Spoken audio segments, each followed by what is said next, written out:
Ada seorang pengusaha besar berumur sekitar 65 tahun.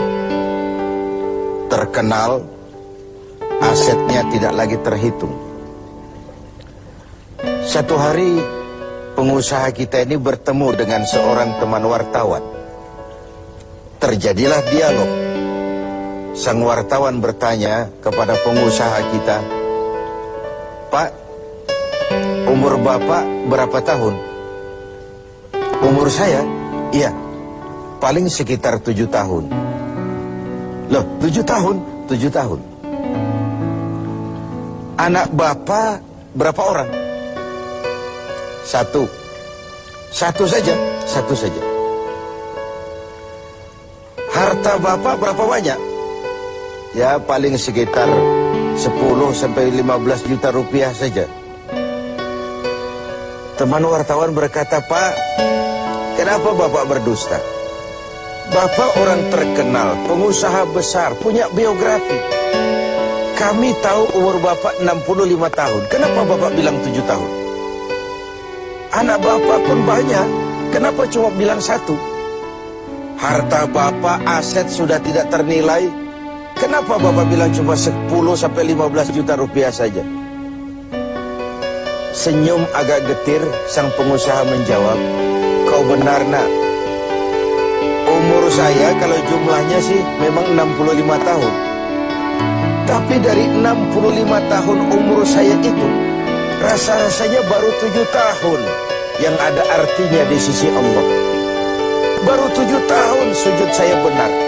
Baru 7 tahun saya laksanakan perintahnya, saya tinggalkan larangannya. Sisa umur yang lain habis kelabu warnanya, penuh dosa dan keingkaran. Saya katakan umur saya cuma 7 tahun. Anak, kau juga tahu anak saya banyak. Tapi dari sekian banyak anak ini, rasanya cuma 1 yang akan jadi buah hati, belahan jantung, pelanjut cerita, penerus sejarah, anak soleh yang akan mendoakan orang tuanya. Yang lain susah diurus anak saya itu." "Oh gitu toh." "Iya." "Mengenai harta, Pak, kau juga benar. Harta saya, aset saya sudah sulit dihitung lah. Pabrik di mana-mana, di tiap bank hampir ada deposito saya.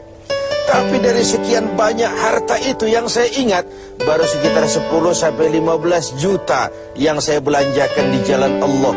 Saya sumbangkan masjid, saya bantu pesantren, saya bantu yatim piatu. Dan itu yang akan jadi milik saya yang sebenarnya, yang akan saya bawa menghadap Allah, saya bawa ke alam kubur. Yang lain akan jadi rebutan ahli waris sesudahnya." Jangan-jangan orang tua tadi adalah kita-kita ini. Jangan-jangan kita-kita ini adalah orang tua tadi. Tapi yang pasti, jangan sampailah kita seperti orang tua tadi itu. Dari sekian banyak umur yang diberikan, berapa yang punya nilai di sisi Allah? Dari sekian banyak anak titipan Allah kepada kita, berapa yang akan jadi anak soleh, buah hati, belahan jantung, pelanjut cerita, penerus sejarah? Dan dari sekian banyak harta kita, berapa yang sudah kita belanjakan di jalan Allah, yang artinya akan jadi milik kita yang sebenarnya? Banyak ketidakadilan yang terlepas dari pengadilan dunia. Sering orang-orang yang berbuat kebaikan tidak mendapat perlakuan yang pantas di dunia ini. Sering kehidupan jadi rancu. Yang benar dikhianati, pengkhianat dibenarkan. Yang tuntunan dijadikan tontonan, yang tontonan malah dijadikan tuntunan. Untunglah ada akhirat.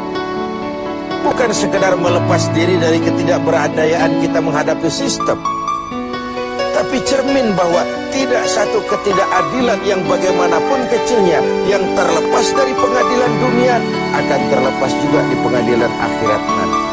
Inilah keadilan. Karena itu pada jumpa kali ini saya ingin menyampaikan sebuah hadis tentang apa yang harus kita pertanggungjawabkan di hadapan Qadhi Rabbul Jalil nanti. Sebuah hadis menyatakan, "Lan tazula qadama 'abdin yaumal qiyamah hatta yus'ala an arba'i khisalin.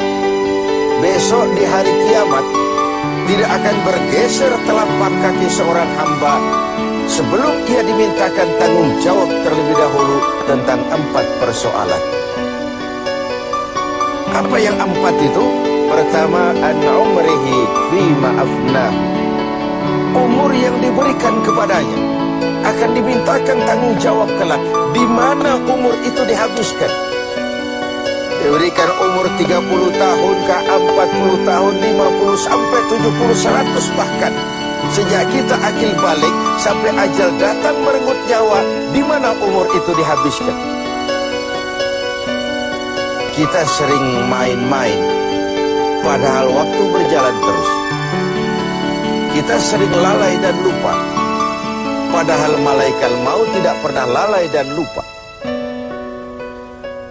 Seorang Nabi Yakub alaihissalam, seketika akan ajal, beliau menanyakan, kalau saya ajal kenapa tidak diberitahu lebih dahulu?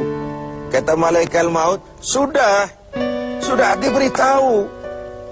Loh, bagaimana caranya diberitahu? Perubahan yang terjadi pada fisik kita adalah pemberitahuan. Uban yang bertabur, mata yang mulai lamur, pendengaran yang mulai kabur, itu semua pemberitahuan agar kita mawas diri. Umur akan dimintakan pertanggungan jawab di mana umur itu dihabiskan.